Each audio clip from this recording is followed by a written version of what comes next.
മലബാർ സഭയുടെ ആത്മീയവും ആരാധനകർമ്മപരവുമായ വിഷയങ്ങളിൽ സുപ്രധാന തീരുമാനങ്ങൾ കൈക്കൊള്ളുവാനായി സഭയിലെ മെത്രാന്മാർ ഒത്തുചേരുന്ന സിനഡ് സമ്മേളനത്തിനായുള്ള പ്രാർത്ഥനകളിലേക്ക് നാം പ്രവേശിച്ചിരിക്കുകയാണ്. ഓഗസ്റ്റ് 16 മുതൽ 27 വരെയുള്ള ദിനങ്ങളിൽ ഓൺലൈനായി നടക്കുന്ന സഭയുടെ 29ാം സിനഡിന്റെ 2ാം സമ്മേളനത്തിന്റെ ദൈവഹിതപ്രകാരമുള്ള നടത്തിപ്പിനും വിജയത്തിനുമായി ജൂലൈ മാസം 27 മുതൽ സിനഡ് സമാപിക്കുന്ന ഓഗസ്റ്റ് 27 വരെ ഒരു മാസം സഭാമക്കൾ പ്രത്യേക പ്രാർത്ഥനാചരണവും വെള്ളിയാഴ്ചകളിൽ സാധിക്കുന്നവർ പ്രസ്തുത നിയോഗത്തിനായി ഉപവാസവും എടുക്കണമെന്നും സീറോ മലബാർ സഭയുടെ മേജർ ആർച്ച് ബിഷപ്പ് കർദിനാൾ മാർ ജോർജ് ആലഞ്ചേരി സർക്കുലർ പുറപ്പെടുവിച്ചിരുന്നു.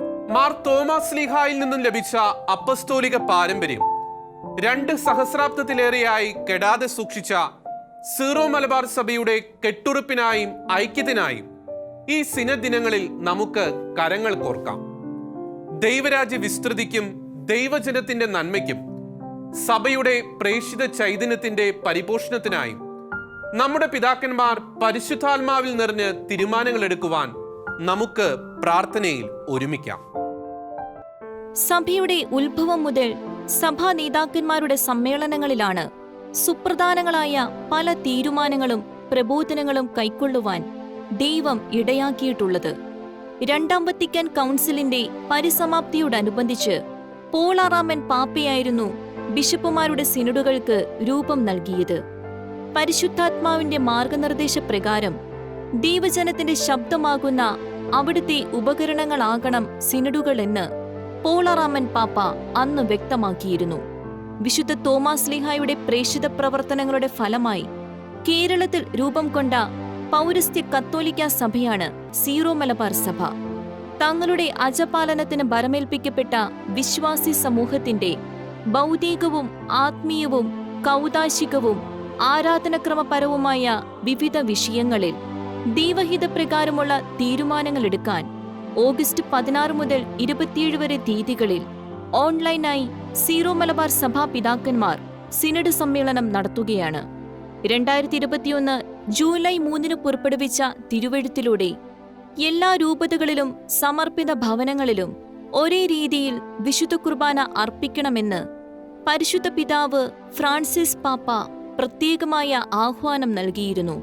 പാപ്പയുടെ ആഹ്വാനം നടപ്പിൽ വരുത്തുന്നതിനുള്ള തീയതി സിനഡിൽ തീരുമാനിക്കുമെന്നും സഭയുടെ എല്ലാ തലങ്ങളിലും പൂർണ്ണമായ ഐക്യം കൈവരുന്നതിനും സഭയുടെ പ്രേഷിത ചൈതന്യം പരിപോഷിപ്പിക്കുന്നതിനും ഉപയുക്തമായ തീരുമാനങ്ങൾ കൈക്കൊള്ളുന്നതിന് എല്ലാവരും പ്രാർത്ഥിക്കണമെന്നും അതിനായി 2021 ജൂലൈ 27 മുതൽ ഓഗസ്റ്റ് 27 വരെ ഒരു മാസം പ്രത്യേക പ്രാർത്ഥനാചരണം നടത്തണമെന്നും വെള്ളിയാഴ്ചകളിൽ ഈ നിയോഗാർത്ഥം സാധിക്കുന്നവർ ഉപവാസമെടുക്കണമെന്നും കർദിനാൾ മാർ ജോർജ് ആലഞ്ചേരി സർക്കുലർ വഴി സഭാമക്കൾക്ക് ആഹ്വാനം നൽകിയിട്ടുണ്ട്.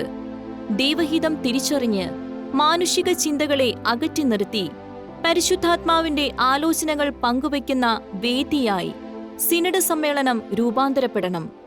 ദൈവത്തിന്റെയും ദൈവജനത്തിന്റെയും ഇടയിൽ മധ്യവർത്തികളായ നമ്മുടെ പിതാക്കന്മാർ സമ്മേളിക്കുമ്പോൾ പിന്നാമ്പുറങ്ങളിൽ പ്രാർത്ഥനയിൽ കൈകൾ വിരിക്കാൻ നമുക്ക് സാധിക്കണം.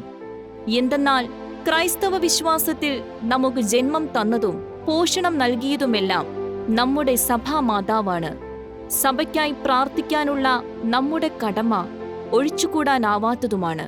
പത്രോസാകും പാറമേൽ പണിതുയർത്തിയ തിരുസഭയെ കൂദാശകളാം തൂണിന്മേൽ കരുത്തു നൽകി വളർത്തി സ്വർഗം വിതറും സൗന്ദര്യത്തിൽ കറയില്ലാതെ വിളങ്ങിട ആദി മുതൽക്കെന്നതുപോലെ സഭയെ നയിക്കണേ ആത്മാവേ.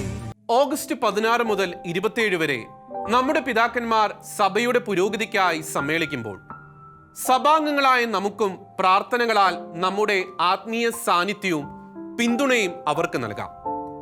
ദൈവജ്ഞാനത്തിലും ദൈവഹിത പ്രകാരവും തീരുമാനങ്ങൾ കൈക്കൊള്ളുവാനായി നമ്മുടെ സഭാ നേതൃത്വത്തെ ദൈവകരങ്ങളിൽ സമർപ്പിക്കാം. നമ്മുടെ സഭയുടെ സമ്പന്നതയും വിശ്വാസ പൈതൃകവും കാത്തുസൂക്ഷിക്കുവാനും അവളുടെ പ്രേഷിത ചൈതന്യം പൂർവാധികം ജ്വലിപ്പിക്കുവാനും സഭാമക്കളായ നമുക്ക് ചെയ്യാനാകുന്ന ഏറ്റവും വലിയ സംഭാവന നമ്മുടെ പ്രാർത്ഥനയാണ്. ചേർത്ത് പിടിക്കാം നമുക്ക് നമ്മുടെ സഭാ മാതാവിനെ. ഒരുമയോടെ പ്രാർത്ഥനയിൽ മുന്നേറാം. സഭയ്ക്ക് വേണ്ടി സഭയോടൊപ്പം സഭാ മാതാവിൻ്റെ മടിത്തട്ടിൽ.